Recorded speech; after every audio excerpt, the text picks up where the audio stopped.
Welcome to Marion County, your community partner. I'm Patty Milne, your host and Marion County Commissioner. For this edition of Marion County, your community partner, we are here live on the grounds of the Oregon Garden, and what a gorgeous place. And as you can see with what's behind me, and you will see in our show today, all the beautiful plantings and how mature things are here more than 10 years later. But actually the history, the inception, the idea behind an Oregon garden started many, many years ago. In fact, the history is it goes back into the 1940s. Well, fast forward a little bit more than that. The conception then, the real heavy lifting, and we're going to do this, dates back to about 1990. And then the land here in Silverton was dedicated in 1995 for this beautiful Oregon garden. There are a lot of partners who have been involved in this facility, these grounds over the years, and that includes, of course, the Oregon Association of Nurserymen, the City of Silverton, Oregon Forest Research Institute, the Oregon Youth Conservation Corps, the American Conifer Society, the Oregon timber industry, and of course Marion County has been involved for many years. In April of 1996, a master plan was created to develop actually 240 acres, and here we are today, and there are 80 or 90 acres that we are going to be sharing with you today. There was then a groundbreaking ceremony on June 27th of 1997, and I remember that day quite well because I was here. And actually my knowledge, my awareness of the idea of having an Oregon garden and what these individuals had imagined, I was brought out here by one of our local nurserymen, and Jack Biggie, who's the owner of Al's, and there's a huge, huge tree out here, the signature oak tree, and he brought me to that, and he pointed in all directions of all the fantastic things that would be happening, and the trees and the plants and the flowers that would be planted, and the facilities that would be created. And the dream was so real to him and so many of his peers. So here we are today. There was a public dedication then on April 17th of 1999. The garden is owned by the Oregon Garden Foundation. In 2005, the Marion County issued $5 million of bonds, and there's a lot of history there, but let me continue with more up-to-date history. In 2005, the Garden Foundation did unfortunately have to place the garden in receivership, so there were a lot of changes that took place back then in those earlier years. In 2006, Moonstone Garden Management Incorporated took over the operations and the management of the garden, and what a wonderful thing that was to happen. And through this program you'll get a little glimpse of Moonstone and what they've contributed, and the partnership we've had has just been so valuable to the success of this gorgeous facility. Moonstone did purchase 11.1 acres from the City of Silverton, and where they're located, their hotel, the resort, 103 rooms, is on that property. Then on September 1st of 2008, the resort hotel opened, and it's been a growing experience since. So I'm going to be interviewing Commissioner Sam Brantano, who sits on the foundation board and is the chair, Carson Lord, who is a former board member and was also served time as the chair of the Oregon Garden Foundation board. I too served several years on the board, and a few of those years as the foundation chair myself. And also we'll talk to Ty Boland, who is the horticulturist here. So I hope that you enjoy this visit to the Oregon Garden, and I do encourage you to make your own visit. Personally, come here to Silverton and see the Oregon Garden.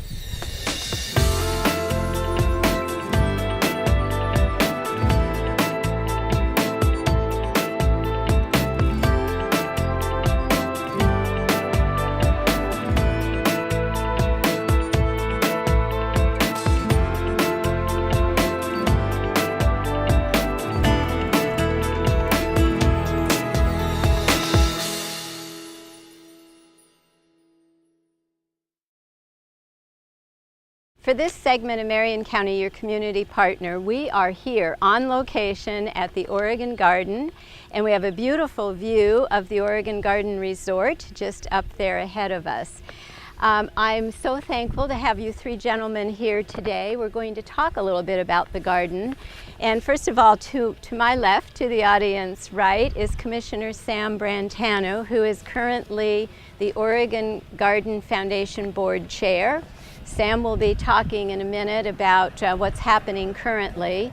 To my immediate right is Carson Lord, and Carson is the owner of Tree Frog Nursery. He is currently the president of the Oregon Association of Nurserymen, and he's the past president of the Oregon Garden Foundation Board and a board member. You and I served together back a few years ago. And then also is Tyler Boyland, who is the horticulture and grounds manager here at the garden. And Tyler will talk about some of the specific garden features in a little bit too.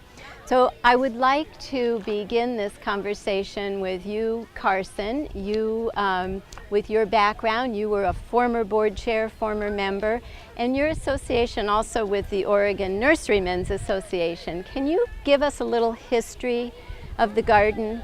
Sure. Going back a few years. And we go back a bunch of years, but originally the idea for the garden came as a place for our industry to showcase the products that are produced here in Oregon by our members and by the nurserymen throughout the state. And what we wanted was a place that sort of matched the grandeur, the scale of our industry, and could also showcase some of the varieties that we produce, and serve also as a great place to come and for the public to become educated or come visit and see all the crops we produce.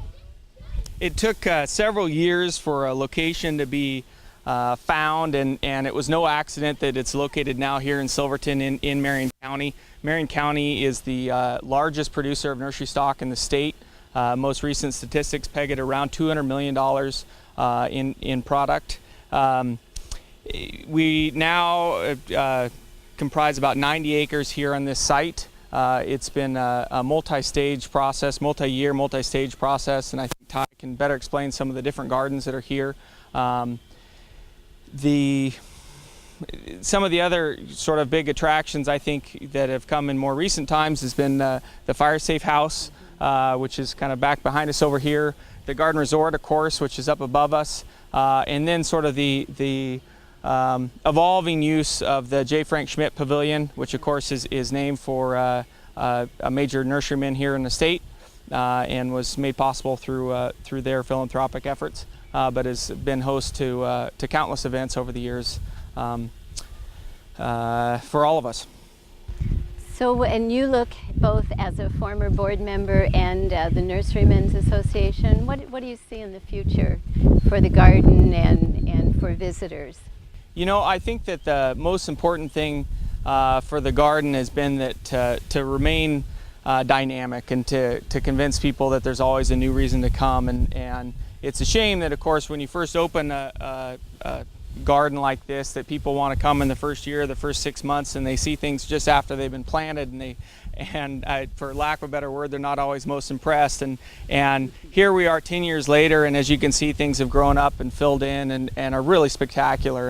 And it's nice that the staff now has done a great job of bringing in different events, whether it be concerts, weddings. Now they do movies just down below us, and it's a great way to draw the public back in that hasn't been here for a while, to come back in and see the garden. The other big addition, or for us at least as a business owner, has been the resort here, and it's been a great place for me to send our customers when they come into town to stay. They're able to walk down through the garden in the evening and then go out and tour different nurseries during the daytime. So that's been another resource for us. Great. Well, thank you very much, Carson. And that's a great way to segue over here to Commissioner Brantano. And as I said, Sam, you are currently the chair, and I know you've been working very hard on some new attractions and events here at the garden. So talk a little bit about what's what's coming? And also, as you've been serving on the board, what have you seen happen, and what should people know about the garden and all these wonderful things that are going on here? Well, Carson just used that word dynamic, and I'm going to come back to it, so I want to reserve it if I can.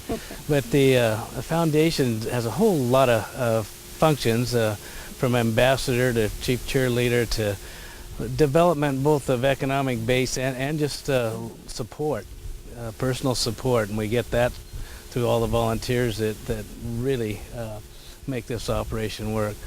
But this is just a magnificent, I'd say facility, it's probably the wrong word, that people I still don't think they're really aware of. I'd been up here probably annually since it was open.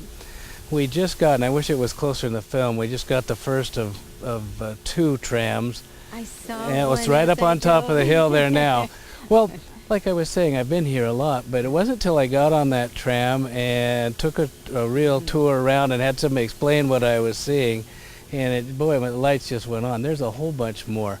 And then, of course, if you're doing that and staying here, you can come back and look at whatever piqued your interest and really get into it. There's just, I saw I just asked you, a Chinese redbud, is that what it was, Tyler, you told me?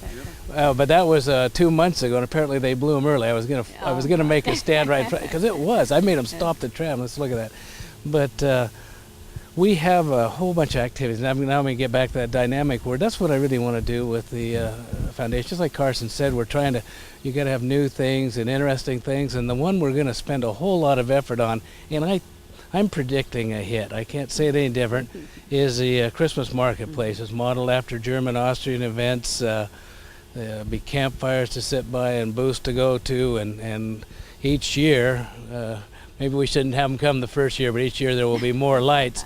And I don't know that it certainly ought to rival the Grotto or the Portland Zoo right here in the Mid-Valley, and I could, if it does what it's supposed to, and I think it will, it'd just be the place you want to take your family over the Christmas holidays. To this part of the state and to Marion County. And let me back up. I want to ask you about when you took your tram ride.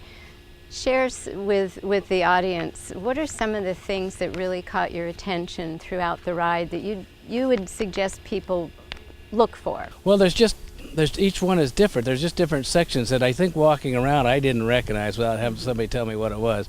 But with a guide and on this tour, to go through and say, okay, what we're looking at here was more farm products or something, or more Oregon trees. And of course, we've had the most fantastic spring this year, in particular for blooming plants. We're not in front of them a lot here, but believe me, everywhere else in this park is just lighting up, and will be for the next month or so. So I think that's it. Just to go through and find out there's different attractions donated by different companies, each with a different look, and kind of find the one. If you're a homeowner or something, I think part of the joy is to find something that would fit in with yours, and certainly with the nurserymen to show off those products, especially from Marion County. So as chair of the Oregon Garden Foundation Board, what do you see in the future, along with adding the Christmas event? What else will people? Well, if I was really fantastic at my job and real successful, I would say, we always want new features, as we've been talking about. But there's a property just to what I would call the southwest here that adjoins, includes a lake, and has some historical connection. We should be getting that and developing that in the future. So that'd be the long range of everything really clicks. But right now, it's a wonderful feature just in itself. But the foundation board is healthy and thriving, and with these new ideas, then some of these new aspects can be added. I better get a little commercial for our activity this summer. We're calling it Farm to Fork. We have an activity in August that we're just starting promoting on, and be asking producers here in the valley, primarily Marion County, provide the food, and we're looking to make that a big event. Do 2 things. One, just make people acquainted with the garden, and then hopefully generate some funds towards those ultimate goals that we have. Good.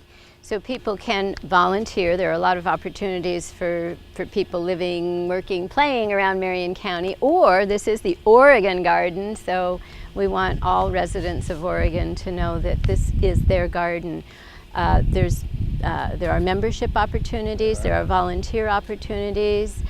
Is the board looking for some help? Why don't you talk about ways people can get involved? Well, you pretty well hit on them, is that membership, and we have people that they can just check in and find things that appeal to them, maybe learn some more about. There's lots of programs. We see the kids coming through here. That's, again, an exposure thing, and I know they have a great time.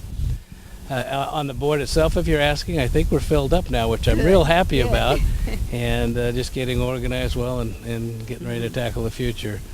But pretty happy about where we are, and I'd almost like to have a report about a year from now, the same thing, where we see if we made the progress I hope for. Yeah, well, we can certainly come back and visit again. That's the whole idea of this program, Marion County, Your Community Partner. We want to share with our viewers not just what Marion County does, but the way we partner. And this is definitely one of those partnerships, and takes a lot of the financial support from the county, also the support from the city, the nurserymen, and so many other partners. And it's why it's this gorgeous... and Moonstone, too, yes, the entire thing. Certainly didn't mean to leave them out, because if they hadn't come and... A resort with lots of features. Right. Great food, by the way. And it is. can you probably find, we can't quite see it here, maybe that's on purpose, one of the finest views in the country. It is. So it really encourage people to come and enjoy all there is to offer. Easily an entire day can be spent here, and so then you can stay at the resort and have dinner, breakfast, lunch, and as you mentioned, Carson, bring business groups, and also a wonderful out-of-the-way place to hold small conferences and business meetings and expose them to what we have to offer here. You know, interrupting, we forget about it a lot, but close to here is one of the loveliest places in the state, maybe the country, with Silver Falls and the falls, and the opportunity to spend time here and there. It ought to be able to entertain anyone. Yes, there's lots to see and do. But let's go to Tyler and talk about, let's talk more about what's actually planted here, and what there are a number of individual gardens, and tell us about all of that, Tyler. Certainly. Well, here at the Oregon Garden we have over 20 actual specialty gardens. One that really stands out in my mind that I'm kind of partial to would be the conifer garden, which is just that direction over there. We have one of the largest collections of dwarf and miniature conifers in the country, and it is an ACS, or American Conifer Society, reference garden for this region. And I'd like to say, you know, some special thanks to Doug Wilson and all the other members of the ACS that have yearly provided quite a bit of support and plant material for that. We have several other gardens. For instance, the Northwest Garden, which is located over that direction, contains a lot of plant material that does especially well here in our particular zone. We're 7, almost 8, as well as our Market Garden, which is just a little bit further up in the hill, and there we showcase a lot of different vegetable crops and many of the fruits, cane berries, and things of that nature that we also produce out here in the Willamette Valley. Great. What are some of the more recent additions to the garden? As Carson was saying, when the garden first opened, much of what we see here now was very little and had to grow up a bit. So what kinds of things have been here, really kinds of things, plants, trees and bushes have been here from the beginning? What's been added over time? Well, as of right now, we've been doing, the garden was planted very, very closely, obviously, to create a dramatic impact in the first initial years. And we've been spending a considerable amount of time going through and doing a little bit of removals, also and starting to work more on the trees now. The garden went through some financial difficulties there for a while, and our staff numbers were down pretty low. And thank goodness to all the support that we've gotten through the volunteers and everybody else who's come out to the garden. We're getting our weed situation under control, and also, you know, we're just kind of refilling a lot of our beds and whatnot, and working on the material that's already here. One of the most recent additions would be the right down below us was the original residence of the property owners that had this place before the garden was installed here. there was a partnership through the Oregon Forestry Department and many other agencies. We received some grant money to completely redo the exterior of the home as well as the plantings around there, and create a what they call a fire-safe home. All the materials on the home itself are all fire resistant, and the landscape is done a little bit different than what we typically do. All the material in there as well is all fire-resistant plant material. And a lot of people think of fire-resistant homes being stucco with tiled roofs and lava rock and agave, and by no means is that what we're trying to do down here. We're trying to represent, you know, a practical, beautiful garden for people who live in the outlying areas. Good. And Ty, there's a children's garden. There are some areas where people can come and just really have time to themselves, meditate, pray if they choose. There's really something for everybody. Can you touch on those? It's an incredibly dynamic space. As you mentioned, we do have a children's garden. In fact, I had a birthday party for my daughter in there relatively recently. It was wonderful. Inside the children's garden, we have a train garden in there. We have a weird plants garden. There's a lot of a hobbit hole, a lot of little specialty things. And there's lots of areas around this garden because it is, most everything that we have out here is ADA accessible. It allows for, you can access most any garden, or at least be able to view almost every single garden with our groomed pathways. And we have a lot of seating areas placed strategically throughout the garden, finding some space and some shade. We do our best to try to keep the noise down towards the afternoons, and especially during the daytime when we have most of our visitors out here. And just the setting itself, as you mentioned, the wonderful views, the fact that it's in Silverton, Oregon, it's a very, very peaceful place, and it's absolutely wonderful. Great. Sam mentioned earlier the tram, and that coincides a little bit with, I'm glad you touched on the whole facility being ADA. So the tram, does that get used a lot? And the tram gets used. In fact, we encourage everybody who comes out to the garden to initially just take a tram ride first. It leads you throughout the main loop of the garden, and it describes each individual garden very briefly, albeit, but I think effectively. It describes those gardens, what the key features are to everybody who's on the tram. So therefore, afterwards, you can get off the tram, and maybe there were some specific areas that you found interesting. Pardon me, and you'd like to visit. It is over 85 acres of actual cultivated and hardscape garden, and so it could take, if you wanted to do a slow cruise, it could take several days to be able to see everything. But the tram is incredibly important. We have a good percentage of our demographic that comes out here that might have some sort of disablement, and being as though we do have the trams, it allows for them to enjoy the garden without putting themselves in troublesome situations. Right. And the little bit of overview while they take the tram ride. Talk a little bit, explain, there are nice markers throughout the garden explaining what things are, is that correct? And talk about what people can learn too from that little bit of material or information. That's certainly throughout the garden, especially in the oak grove portion that we have, which is a little bit further down here. We have a lot of interpretive panels describing what we're doing here, or what those areas were originally used as. For instance, we have a Lewis and Clark garden, which is directly up there. That was installed relatively recently, I believe 2006 or 2007. All the plant material within that garden was everything in there is listed in the journals of Lewis and Clark. Some of it actually was discovered by them. If you see a plant name with a species Clarksii or Lewisii, there you go right there. We do our best to try to get as many plant tags as we can out here. Obviously, we have a beautiful setting, but everybody wants to know what they're looking at, and so there's a lot of that information as well. And we have a considerable amount of artwork that's been installed out in the garden. As we see right here, this is a lupin fugue, and we've got informational material down there describing who the artist was, who it was dedicated by. Great. So to wrap this up, I think some of the questions our viewers have, and whoever would like to respond, the hours, and talking about mobility, accessibility, are there any restrictions? Is there anything that people ought to keep in mind when they come to visit the garden that they should bring with them or not bring with them? What about pets? And speaking with pets, we are a pet-friendly garden. I mean, we require people to have their pets on a leash, but that's one nice thing that we have going on out here. We ask that you clean up after your pet, obviously. I would say, because we do live in Oregon, watch the weather. Every once in a while we get rain out here. Right now, during these summer months, it does get pretty hot, and so I would encourage people to make sure that they're bringing some shade. We do have a lot of hardscaped areas that do get a little bit warm. We have some seating in the shady areas, but comfortable shoes, because you'll be doing a lot of walking, hopefully. And just make sure you check the weather report. Okay, and the hours?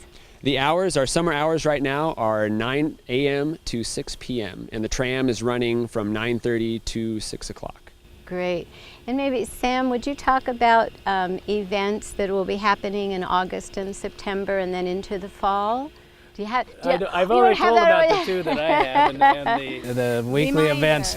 Well, the Farm to Fork in August, and then this weekend after Thanksgiving will be the Christmas market that I was referring to. But I don't have the dates, and I think they're almost weekly of different activities. We mentioned movies to wine tasting to some pretty nice concerts out here that I've seen before. There's lots of fun stuff. We're doing this live, but we'll make sure that we provide that information at the end of this with some upcoming events. And then, of course, the visitor center, and there's a gift shop. And so what can people get there? Can they get a sandwich, a cool drink? What's available? Sure. We do have a visitor center. We've got a cafe where they do lunches, and they also have coffee and whatnot. And there is a gift shop as well. They have some a really good selection of horticultural literature, as well as some gardening tools and just some knickknacks and things of that nature for people to take home. Great. Okay, any closing comments? Anything that you really want to be able to share with our audience that we didn't touch on? No, we're good. Said it all. We're We good. said it all. So what you need to do is come and see this for yourself. And I'd like to thank you, gentlemen. Thank you, Sam, Commissioner Brantano, and Carson Lord, and Ty Bowen. Thank you so much for sharing what's here at the Oregon Garden. Thank you. We get a lot more of these pretty days this summer too.